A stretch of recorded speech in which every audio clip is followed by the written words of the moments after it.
Qadrli savdoshlar, yaxshimisizlar? Everyday English vocabulary. Kundalik ingliz tili so'zlik qomusi. Lesson 9. 9-dars. Sharing personal information yoki sharing information. 9-dars shaxsiy uchurlarni almashtirish yoki shaxsiy uchurni boshqalar bilan o'rtoqlashish. 9-darsdagi shaxsiy uchurlarni boshqalar bilan o'rtoqlashish to'g'risida biz ko'rib boqaylik. Endi shaxsiy uchur deganimiz oldi bilan title deydigan bir narsa bor. Title degan bu unvon degan gap yoki hurmat so'zi degan gap. Ko'pincha ma'lum bir jamiyatda ma'lum bir o'rni bor kishilarningki unvoni yoki bir jamiyatda yoki o'ziningki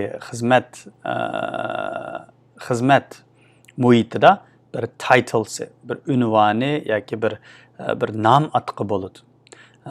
Masalan, bizning kunlik turmushimizdami ko'p biz ismning oldiga yoki keyiniga palonchi mundoq deydigan bir narsani qo'shamiz. Endi u title. Masalan, Ablimit Damollam degan bo'lsak, u bir Damollam deganimiz title. Yoki masalan palonchi professor degan bo'lsakmi title. Yoki palonchi hojim degan bo'lsakmi u bir title. Yoki doktor masalan doktor Xolmurod G'ofur degan bo'lsakmi umi nima title. Masalan maktab mudiri Toshpo'lat Tiyib degan bo'lsakmi bir nima title. Shuningga o'xshash titlelar. Endi birinchi bir odamning bir ismi bo'ladi. Ya'ni shu odamga qo'ygan azan to'lab qo'ygan deymiz biz Uyg'ur tilida. Shu odamning shunday ismi bo'ladi. Bu ismni ingliz tilida biz first name deymiz. First name. Masalan, mening azan to'lab qo'ygan ismim Qosimjon. Qosimjon deb ketay. Qosimjon. Undaqda first name, mening first name Qosimjon. Endi middle name deb bir gap bor. Middle name ko'pincha biz Uyg'urlarda ancha mavjud emas. Chunki biz shu bir tal ismni azan to'lab qo'ydi jonlarimiz. Shu ism bilan biz yashaymiz. Endi middle name degan bu ko'pincha g'arbda, inglizlarda va boshqa ba'zi millatlarda xili ko'p uchraydigan bir ism. Bu o'ttir ism deydi, middle degan o'ttir. Bu o'ttir ism degan nima deganda siz birinchi bir ismni qo'ydingiz, yana o'ttirig'imi yana bir ismni qo'yib qo'ydi ekansizda. Endi u bir shunday bir qoidasi ekan. Shuning bilan bu o'ttir ismni qo'yishda har xil sabablar bo'ldi. Boshqa odamlardan farqliq qilish yoki shu bir ism bilan emas, balki ikkinchi bir ismni agar yaxshi ko'rish balki mash ota-onasi yoki shu ismni qo'yuvchilar yaxshi ko'rib qilish mumkin. Balkim shu bolami keyin shu o'ttirdagi ismni balkim birinchi ism qilib o'zgartirib olishi mumkin degandek. Middle name, middle name. Endi masalan bu first middle name deganlarga kelsak, masalan Amerikaning 2008dan 2016gachilik Amerika prezidenti bo'lgan Obamaning Obama deganmi last name'si, last name degan familiyasi, oxir qismi deymiz. Last name bizda Uyg'urlarda last name ikki xil. Biri bu dadimizning ismini qo'llanamiz last name qilib, familiya qilib. Bu yaqinqi mazgil deganda biz toza oila tariximizga bak diqqat qilib ketmaydigan holatda shu dadimizning ismini last name yana familiya qilib qo'llanibla mangdigan holat. Yana bir xil holat qandaq deganda oilaning familiyasi bo'ladigan bir xil holat. Last name yani dadingizning ismini last name emas, shu butkul oila a'zolari bir ismni o'ziningki last name qildigan. Bundaq holatmi mavjud, hamda ko'p mavjud emas, az doirada mavjud. Undaqda first name birinchi o'zining ismi, azan to'lab qo'ygan ismi, middle name, o'ttir ismi, last name, familiyasi. Masalan, men bayatın Obama dedim. Barack Hussein Obama. Barack degani first name'si. Barack. Hussein degan Hussein. Bu middle name'si. And then last name'si Obama. Obama. Yani Barack Hussein Obama. Bu şu Obama'nınki to'liq first, middle, last name'si.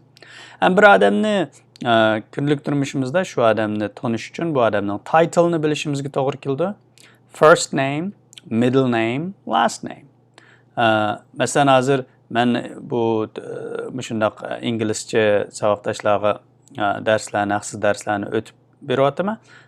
Ba'zilar menga qanday title'ni qo'yib qo'ydi deganda Qasimjon deyishning o'rniga Qasimjon muallim deyishim mumkin. Ma'qul. Shundoq deb turing, undaqda u title oldi demakchi. Hamda house number. Bir odamningki hamda shaxsiy uchurlar ichida house number, uyining numeri bo'ladi. Uy numeri. Bu intayin muhim bir uchur, house number, uyiningki numeri. Hamda yana birisi street address. Ko'cha adresi bo'ladi. Ko'cha adresi deganimiz bu uy numeri kichik bir adres, uning keyniga ko'chaning adresini yozsangiz, manchinchi nomer, undan mau ko'cha degan bo'lsangiz, dal sizning uyingizni tepag'ili bo'ladi demakchi. Hamda yana shaxsiy uchurlarda cell phone number, yanfon nomeringiz. Hamda cell phone number degan Amerikada yanfon nomerini cell phone number deymiz. Chunki Amerikada yanfonning o'zini cell phone deymiz. Cell phone number, yanfon nomeri. Hamda Angliyada mobile number deydi. Mobile number, yanfon nomeri. Mobile deganimiz yanfon. Hamda yana sizning shaxsiy uchuringiz nima? Email address. Ilxat adresingiz sizning yana bir shaxsiy uchuringiz. Email address. Shu shaxsiy uchurlarni kishilar bilish bilmaslik yoki dapirish dapirmaslik bu intayin muhim bir ish. Ya'ni siz hamma shaxsiy uchuringizni oshkorlasangiz, xohlamaydigan odamlarga oshkorlashni albatta xohlamaysiz. Cho'qim yaqin odamlaringiz balkim bilishi mumkin. City, siz yashaydigan shahar. Ondan zip code.